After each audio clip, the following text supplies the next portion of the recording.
ICT বিষয়ে digital device সম্পর্কিত একটি প্রশ্ন। সিনক্রোনাস কাউন্টার কি? সো সিনক্রোনাস কাউন্টার হচ্ছে, আমরা জানি কাউন্টার হচ্ছে গণনাকারী যন্ত্র এবং কাউন্টারের কাজ হচ্ছে কাউন্ট করা, গণনা করা, তাই না? তো যে কাউন্টারের কাজ সাধারণত ক্লক, পালস সবগুলা ফ্লিপ ফ্লপে একসাথে দেওয়া হয়, একসাথে ক্লক পালস দেওয়া হবে।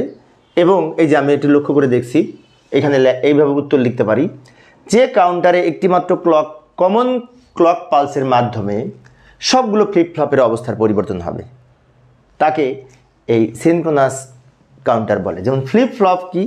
ফ্লিপ ফ্লপ হচ্ছে একটি ছোট্ট ডিভাইস যার কাজ হচ্ছে এক বিট ধারণ করতে পারে, একটা ফ্লিপ ফ্লপে এক বিট ধারণ করতে পারে।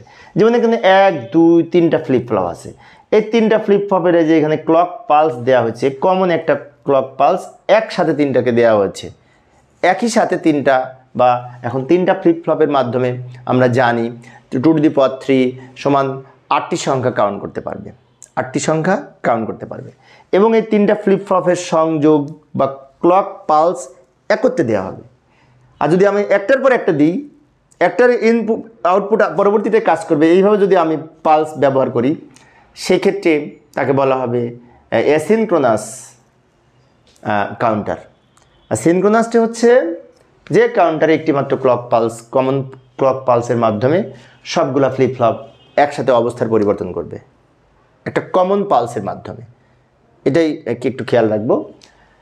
এখন পরীক্ষা যদি আসে, অনেক শিক্ষার্থী মনে করতে পারে এটা কিভাবে লিখবো, এইটুকু লিখলে হবে। এবং বৈশিষ্ট্য হচ্ছে একটিমাত্র ক্লক পালসের মাধ্যমে সবগুলো ফ্লিপ ফ্লপের অবস্থার পরিবর্তন হবে। আর যদি অ্যাসিনক্রোনাস হতো তাহলে ধারাবাহিকভাবে, অ্যাসিনক্রোনাস আমি পরের ক্লাসে আলোচনা করব, আমি অল্প অল্প করে আলোচনা করি, একটা একটা করে অঙ্ক। পরীক্ষা যদি আসে আমরা এইটুকু লিখব। আর এই অধ্যায়ের সৃজনশীল প্রশ্নের প্লেলিস্ট ভিডিও ডেসক্রিপশনে দেওয়া আছে লিঙ্ক, ওখান থেকে তোমরা দেখে নিতে পারবে। ধন্যবাদ সবাইকে।